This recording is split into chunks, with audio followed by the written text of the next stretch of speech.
Young tiger junior NTR తన 41వ జన్మదినోత్సవాన్ని జరుపుకుంటున్నారు. ఈ సందర్భంగా ఆయన ప్రముఖులంతా శుభాకాంక్షలు తెలియజేస్తున్నారు.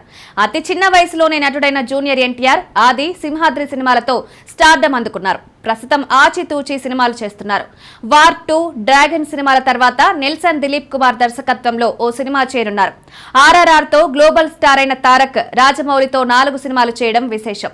మహేష్ బాబు సినిమా చేసిన తర్వాత రాజమౌళి తారక్తో మరో సినిమా చేసే అవకాశం ఉంది. తెలుగు నుంచి జపాన్లో విపరీతమైన క్రేజ్ సంపాదించుకున్న ఏకైక నటుడిగా తారక్ నిలిచారు. తమిళం నుంచి రజనీకాంత్ ఈ రికార్డు సాధించగా తెలుగు నుంచి తారక్ మాత్రమే సాధించారు. ఆయన కటౌట్ కు మహిళా అభిమానులు జపాన్లో పాలాభిషేకం చేయడం, ఆ హారతులివ్వడం లాంటివి చేస్తున్నారంటే అక్కడ ఎంత క్రేజ్ ఉందో అర్థం చేసుకోవచ్చు.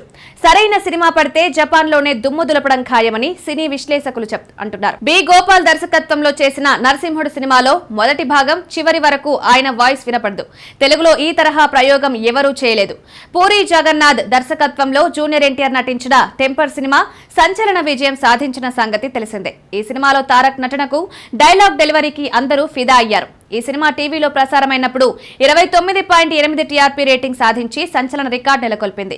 ఇంతవరకు ఏ తెలుగు సినిమా ఇంత టీఆర్పీ రేటింగ్ సాధించలేదు. టెంపర్ సినిమా టీవీలో ఎప్పుడు ప్రసారమైనా 20కి తగ్గకుండా రేటింగ్ తెచ్చుకుంటుంది. ఎన్నో రికార్డు నెలకొల్పిన తారక్ ప్రస్తుతం వార్ 2 ప్రశాంత్ నీల్ దర్శకత్వంలో పాన్ ఇండియా సినిమాగా డ్రాగన్ చేస్తున్నారు. ఈ 2 సినిమాలపై క్రేజ్ విపరీతంగా ఉంది. వాటిని అందుకుంటారో లేదో చూడాలి.